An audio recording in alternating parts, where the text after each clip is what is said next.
Hello and welcome back to Android tutorials. And in this Android tutorial, I am going to explain you how to add the floating studio. So let's get started without wasting time. But before that, if you don't watch our how to convert a website into a professional Android app series, wallpaper app series, or a codes app series, image to text scanner, as many, we had made many apps. So you can check out all that playlist in the I button. So let's begin today's video. So first of all, we are going to add material design library that will automatically added by when you create any project. So here is our gradle.build, but here you can see that our material design library is already added. Now if you don't know how to create any new project, so you have to click on here you have to first start your Android Studio. So you can see that here is our material design library. You can pause this video and write this dependency in your video in your application. Now here I am going to show you how to create a new project. So first you have to open your Android Studio, then you will find a create a new project button. When you click over there, you will find this many pamphlets. But here we are going to create empty activity and then click on next. When you click on next, you will find your application name, means you have to write your application name. So you can write whatever you want. So here I am writing my channel name Android tutorials, and after that you have to write your package name, and then finally you have to save your location where you want to save this project, and then click on finish. Then you will generate a new project like this. After that we are going to close this, but before that we have to check that is material design is added or not in your project. If not, then add. Then we have to click on our layout resource file, and in our rest folder we have to navigate to drawable, then right click on drawable, then click on new, and then come to vector assets. Here you have to select the sign that you want to add in your floating action button. So first of all we are going to find add button. So add icon will be load. It will depend on internet connectivity. It may take some time, so we have to wait for it. So here I had written add, and you can see that add button is here. You can use any of these. So after you have to write any other button. So let me give one example. So tick is not available. So write. So here you can use any of these icons. So there are many icons you can use, but you have to select any one, and here is our tick mark that I was searching for. So it is named with check, and you can also apply any of this icon. After you have to select any icon, then you have to click on that and then OK. After we have to write icon add, and then we have to clip at it and then give its color. So color will be white, and then choose and next, then finish. So when you finish your uh, that dialog, you will add the add icon add in your file. So you can see that here is the vector code of that icon code. After that we are going to come in our activity underscore main file, and then change this constraint layout to relative layout or whatever layout you want. So here I am going to use relative layout, and then remove these constraints because this is now useless. After we have to add align to parent, align parent. So here we are not going to use that. So center in parent to be true, so our text view will come in center.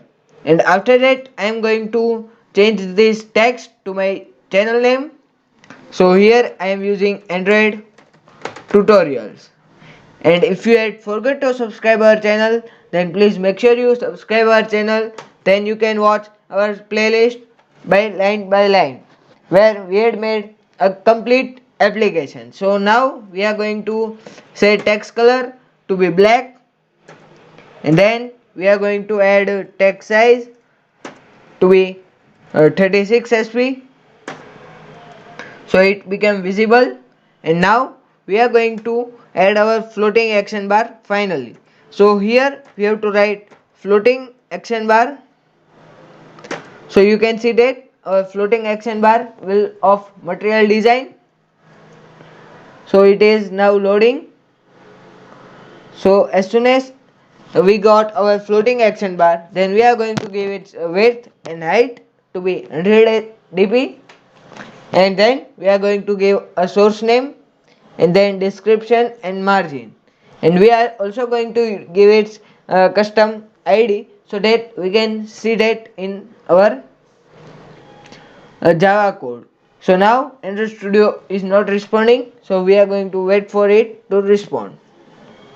So first let's able to respond, but while responding I want to tell you one thing. If you had to change your website into a professional Android app, then you can check out our series. You will find the link in the I button. So here we are going to give its id. So here it is generating some error, so let me check. So here set content description is remaining, so we are going to give that later, but width will be 100 dp and its height also 100 dp, so that we get our layout into square mode. After we have to give it source, and that source will be icon all, so icon add. After we are going to give its content description, and whatever content description you would like you have to give. Here I am going to give application name, that is Android tutorials. After we are going to add the source we had added. Now we are going to align our floating action bar. So to align them we are going to use parent end, so it will be true, and then we are going to add align parent bottom to be true, so we will get our bottom, our layout into our place where we want. So here you can see that it is here. Now we are going to give its margin, so its layout margin will be 16 dp or 36, whatever you want. So we got our layout margin, and now it's finally time to give its id. So its id will be floating action bar. So we are going to use a fab, and then close this layout floating action bar. Then we have to select all code and then press Ctrl Alt L. So we will align our code, and then we have to redirect to our main activity, and in main activity we have to write floating action bar here. So floating action bar, and then give its id or random variable. This is the global variable so that we can access it everywhere. After we are going to give its id. So floating action bar is equal to find view by id r dot id dot fab. So you can see that we had casted our floating action bar, and then we are going to set on click listener on that. So floating action bar dot set on click listener, and then here we are going to create new of on click listener, and then we have to start the intent, or we can show our toast or snapshot, snatch bar, or anything you want. So here I am going to start activity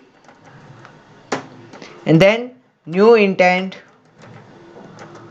Then we are going to write get application context, then pass this main activity dot this. So this will generate an error because we are in same activity. So I am going to change this parameters with our main activity dot this, and the second will be second activity dot class. This will also generate an error, so we have to click on that error and then press on the right bulb and create a class. So after that we are going to show one toast for your information. So you can either use this or you can use a toast message that I am going to show you here. So toast, and here you will find create a new toast and then click on that, then you will generate a toast, and now here you have to write whatever you want. So subscribe this channel to learn more Android tutorials. Thanks for watching Android tutorials. So subscribe to our Android tutorials, and if you enjoyed this video then don't forget to subscribe and like and share this video. Thanks for watching.